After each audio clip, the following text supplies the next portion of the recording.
दोस्तों, आज का वीडियो बनाने के पीछे एक अजीब संयोग है, इसलिए हम इस वीडियो को शुरू करने से पहले उसी चीज़ की बात करेंगे।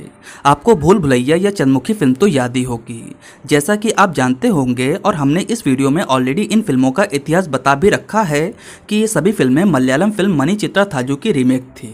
सबसे पहले इस फिल्म का न तमिल रीमेक बना ना ही हिंदी।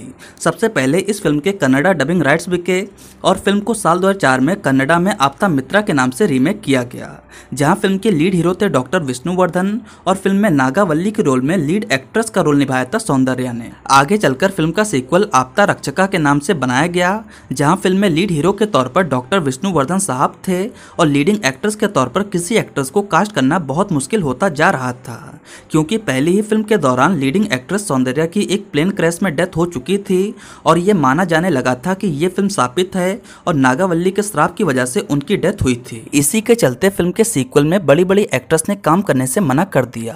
फाइनली एक्ट्रेस विमला रमन ने इस रोल को एक्सेप्ट किया। इस बार भी फिल्म के रिलीज होने से पहले फिल्म के लीड हीरो डॉक्टर विष्णुवर्धन साहब की अचानक ही डेथ हो गई। कुछ लोग इसे सिर्फ एक संयोग समझते हैं तो कुछ इसे नागावल्ली का श्राप। हमने पिछले वीडियो में इन्हीं विष्णुवर्धन सर की बात करी थी। अगर आपने उस वीडियो को अभी तक नहीं देखा है तो आपसे रिक्वेस्ट है कि आप उस वीडियो को जरूर से जरूर देख लें। आपको जानकारी होनी चाहिए कि डॉक्टर विष्णुवर्धन साहब कौन हैं और उन्हें इंडिया का इतना महान एक्टर क्यों माना जाता है कि उन्हें the phoenix of Indian cinema की उपाधि दी गई है। वीडियो का लिंक आपको ऊपर आई बटन पर मिल जाएगा, जिस पर क्लिक करके आप उस वीडियो को देख सकते हैं। खैर, आज के इस वीडियो में हम बात करेंगे साउथ फिल्मों की मशहूर अभिनेत्री और 90 के दशक की सबसे महंगी एक्ट्रेस लेट सौंदर्या जी की। दोस्तों, सौंदर्या साउथ इंडस्ट्रीज की मोस्ट डोमिनेटिंग एक्ट्रेस थी, जिन्होंने अपने 12 साल के करियर में 100 से अधिक फिल्मों में काम किया था। शुरुआत इनकी कन्नड़ा फिल्मों से हुई थी, लेकिन सबसे ज़्यादा काम इन्होंने तेलुगु फिल्मों में किया। हालांकि इन्होंने कभी भी अपनी मदरहुड इंडस्ट्री में काम करना बंद नहीं किया। इन्होंने तमिल, तेलुगु और कन्नड़ा फिल्मों में बराबर बैलेंस बना के रखा। इसके अलावा इन्होंने मलयालम फिल्मों में भी काम किया। वहीं आपने इनको अमिताभ बच्चन के साथ सूर्यवंशम फिल्म में देखा होगा। ये इनकी इकलौती हिंदी फिल्म रही। इन अलग अलग इंडस्ट्रीज में काम करने की वजह से सौंदर्या अपने समय की सबसे डिमांडिंग और मोस्ट बिजिएस्ट एक्टर थी। बड़े बड़े एक्टर्स की फिल्मों को उस दौरान इनकी डेट्स के चलते रोकना पड़ता था। ऐसा भी नहीं था कि इन्हें फिल्म में सिर्फ ग्लैमर के लिए रखा जाता हो, प्रॉपर इनको अच्छा रोल दिया जाता था और इनका स्क्रीन टाइम भी काफी बड़ा होता था। इवन उस दौरान बड़े बड़े एक्टर्स के अपोजिट ये फिल्में तभी साइन करती जब इनका रोल काफी तगड़ा होता। इन फिल्मों के एग्जाम्पल के लिए आपता मित्रा, आपता रक्षका, अनंतापुरा, डोनी सगाली, अमोरो, पवित्र बंधन, राजा और दीपा जैसी फिल्मों में इनकी परफॉर्मेंस को देख सकते हैं। इवन दीपा फिल्म को तो इन्होंने प्रोड्यूस तक किया, जिसके चलते इन्हें नेशनल अवार्ड से भी नवाजा गया। इसके अलावा इनकी एक्टिंग के चलते इन्हें 3 Nandi award, 2 Karnataka state award और 7 फिल्म फेयर अवार्ड मिले थे। उस दौरान एक्ट्रेस सौंदर्या को Savitri of modern Telugu cinema तक कहा जाने लगा। सावित्री जी तो 50 और 60 के दशक की साउथ इंडस्ट्रीज की सबसे महंगी एक्ट्रेस थीं। उनके ऊपर तो महानती नाम की फिल्म भी बन चुकी है। इतना बड़ा खिताब सौंदर्या को उस समय मिला जो इन्हें मॉडर्न सावित्री तक कहा जाने लगा। सौंदर्या ने बेंगलोर में 3 स्कूल खोले थे जो पूरी तरह से अनाथ बच्चों के लिए थे, जिन्हें मुफ्त में शिक्षा दी जाती थी। इनकी डेथ के बाद इनकी मां ने और भी कई स्कूल खोले, जिन्हें आज अमर सौंदर्या विद्यालय के नाम से जाना जाता है। वैसे इनका असली नाम है के.एस. सौम्या। इनका जन्म 18 जुलाई साल 1972 को बेंगलोर कर्नाटक में हुआ। इनके पिता का नाम है के.एस. सत्यनारायण, वहीं इनकी मां का नाम है मंजुला। इनके पिता कन्नड़ा फिल्मों के एक जाने माने फिल्म राइटर और प्रोड्यूसर थे, वहीं इनकी मां एक साधारण हाउसवाइफ। इनके बचपन से ही कई नाम थे, कोई इन्हें सौम्या कहता, कोई सौंदर्या तो कोई मुन्ना। इनकी शुरुआती पढ़ाई बेंगलोर से ही पूरी हुई। इसके बाद ये अपने ग्रेजुएशन में MBBS करने लगी और इनका ड्रीम एक डॉक्टर बनने का था। जब ये कॉलेज के फर्स्ट ईयर में थी, तभी साल 1992 में इनको गंधर्वा नाम की एक कन्नड़ा फिल्म ऑफर हुई और इन्होंने अटपटे मन से फिल्म में काम करने के लिए हामी भर दिया। कॉलेज की छुट्टियों में इन्होंने फिल्म की शूटिंग कंप्लीट करी और फिल्म के रिलीज होते ही सौंदर्या की खूबसूरती के चलते इन्हें तमिल, तेलुगु और कन्नड़ा फिल्में मिलनी शुरू हो गईं। क्योंकि ये एक पढ़ी लिखी फैमिली से बिलोंग करती थी, इसी के चलते इन्हें साउथ की चारों भाषाओं में एक्सपर्टीज थी। यही इनके लिए प्लस पॉइंट साबित हुआ और देखते ही देखते ये साउथ इंडस्ट्रीज का एक पॉपुलर फेस बन गई। इस बीच इन्होंने पौनो मनी नाम से तमिल इंडस्ट्री में अपना डेब्यू किया और ये फिल्म बॉक्स ऑफिस पर ह्यूज ब्लॉकबस्टर रही। इसके बाद इन्होंने मना रवाली पेली फिल्म से तेलुगु इंडस्ट्री में भी कदम रख दिया। इन्होंने अलग अलग इंडस्ट्रीज में लगभग दर्जन भर फिल्में कर ली।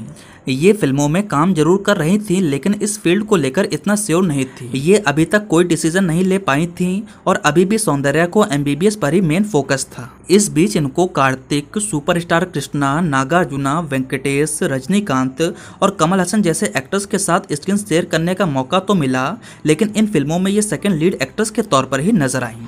इसमें इनकी पंडियप्पा, अरुणाचलम, सेनाधिपति और हेलो ब्रदर जैसी फिल्में खूब पॉपुलर हुई। फिर आई साल 1995 में इनकी मूवी अम्मोरू। ये बेसिकली एक माइथोलॉजिकल फिल्म थी जहां रामा कृष्णन ने देवी का रोल प्ले किया और सौंदर्या ने इस फिल्म में भवानी का कैरेक्टर निभाया। दोस्तों, इस फिल्म ने तेलुगु इंडस्ट्री में माइथोलॉजिकल फिल्मों का ट्रेंड फिर से शुरू कर दिया। फिल्म में सौंदर्या की परफॉर्मेंस निखर कर सामने आई और इन्हें पहली बार बेस्ट एक्ट्रेस का फिल्म फेयर अवार्ड मिला। सौंदर्या को इनके काम के चलते बड़ी बड़ी हस्तियों से प्रशंसा मिली। सौंदर्या इतनी कॉन्फिडेंस हो गई कि इन्होंने MBBS को बीच में ही छोड़ दिया और फिल्म लाइन पर ही पूरी तरह से फोकस करना शुरू किया। सौंदर्या उस समय सबसे बिजिएस्ट एक्टर बन चुकी थी और इनकी एक्टिंग और खूबसूरती के चलते हर बड़े एक्टर की फिल्म में इन्हें ही कास्ट करने का ट्रेंड शुरू हो गया। देखते ही देखते साउथ के टॉप प्लेयर्स में इनका नाम आने लगा और वेंकटेश के साथ इनकी जोड़ी को मोस्ट आइकॉनिक जोड़ी कंसीडर किया जाने लगा। इनको एक के बाद एक सक्सेस मिलती गई। साल 1997 की पवित्र बंधम, पेली चोसु कंदन, अम्मा और आरो प्रणाम जैसी फिल्में हाईली सक्सेसफुल रही और इनकी परफॉर्मेंस को क्रिटिकली खूब सराहा जाने लगा। साल 1997 की Rajinikanth starrer Arunachalam one of the highest grocer film रही, जिसने सौंदर्या को तमिल इंडस्ट्री में स्टारडम के शिखर तक पहुंचा दिया। यहीं से ये मेन स्ट्रीम हीरोइन की इमेज से बाहर आ गईं। अब इन्हें फिल्मों में सिर्फ 2-4 सीन और कुछ गानों के लिए ही नहीं रखा जाता, बल्कि इनके लिए खुद अलग से सीन लिखे जाते। इवन बड़े बड़े एक्टर्स की फिल्मों में इन्हें अच्छा खासा रोल और बड़ा स्क्रीन टाइम दिया जाता। उस समय 90 के दशक में साउथ में इनका स्टारडम माधुरी दीक्षित से भी ऊपर आका जाने लगा। अब सौंदर्या अपने चॉइसेस पर काम करने लगी। जिस कैरेक्टर में इन्हें दम महसूस होता वे उन्हीं फिल्मों में काम करती। इन्हें मेगा स्टार चिरंजीवी के साथ चूड़ालानी वुंडी और कमल हसन के साथ कथाला कथाला जैसी मच अवेटेड फिल्मों में भी देखा गया। इनके स्टारडम को देखते हुए तो कुछ फिल्मों को सिर्फ सौंदर्या के फेस पर ही तमिल, तेलुगु और कन्नड़ा में रिस्पेक्टफुली डब किया जाने लगा। ये साल 1998 में अनंतापुरम फिल्म में नजर आई। सौंदर्या ने जगपति बाबू और प्रकाश राज जैसे एक्टर्स को एक्टिंग के डिपार्टमेंट में मात देते हुए खूब वाहवाही बटोर ले गई। फिल्म ब्लॉकबस्टर रही और सौंदर्या के कैरियर की बेस्ट परफॉर्मेंस मानी गई। बाद में फिल्म को हिंदी में शक्ति द पावर के नाम से बनाया गया, जहां सौंदर्या वाले रोल को करिश्मा कपूर ने निभाया था। इस फिल्म के लिए सौंदर्या को पहली बार बेस्ट एक्टर का नंदी अवार्ड और दूसरी बार बेस्ट एक्टर का फिल्म फेयर अवार्ड मिला। इन्होंने साल 1999 में राजा फिल्म में काम किया। फिल्म में इनके साथ विक्ट्री वेंकटेश भी थे।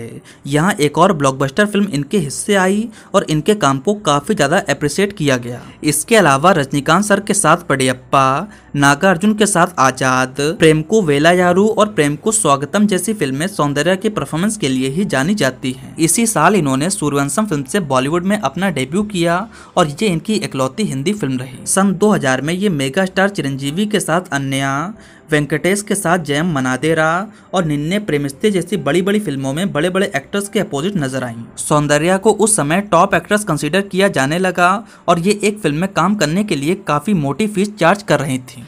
अर्ली 2000 के बाद इंडस्ट्री में और भी नई नई एक्ट्रेस आ चुकी थीं, जिससे इनकी स्पीड धीमी ज़रूर हुई, लेकिन ये बहुत बड़ी बात थी कि इन्होंने अपने टाइम पीरियड में चारों इंडस्ट्रीज़ के हर बड़े बड़े एक्टर्स के साथ स्क्रीन शेयर किया। ये सुपरस्टार कृष्णा के साथ 5 फिल्मों में, मेगा स्टार चिरंजीवी के साथ 4 फिल्मों में, नागार्जुन के साथ 5 फिल्मों में, विक्ट्री वेंकटेश के साथ 8 फिल्मों में, जगपति बाबू के साथ 7 फिल्मों में, नंदमुरी बालाकृष्णा के साथ 1 फिल्म में, रजनीकांत सर के साथ 2 फिल्में, कमल हसन के साथ 1 फिल्म में और विष्णुवर्धन सर के साथ कई फिल्मों में काम किया। 2002 में प्रेम को स्वागतम, 2003 में सीतिया, 2004 में श्वेता नागू और 2004 में आपता मित्रा जैसी फिल्मों में काम किया। यही फिल्म इनकी आखिरी फिल्म रही। फिल्म के रिलीज होने से पहले ही एक प्लेन क्रैश में इनकी डेथ हो गई।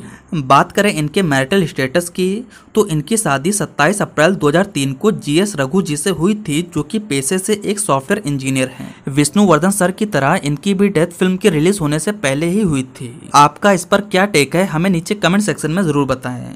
आपको ये सिर्फ संयोग लगता है या फिर कुछ और? आपको हमारा ये वीडियो कैसा लगा आप नीचे कमेंट सेक्शन में बता सकते हैं। साथ ही साथ नेक्स्ट अब आप किस पर वीडियो देखना चाहते हैं ये भी हमें जरूर बताएं।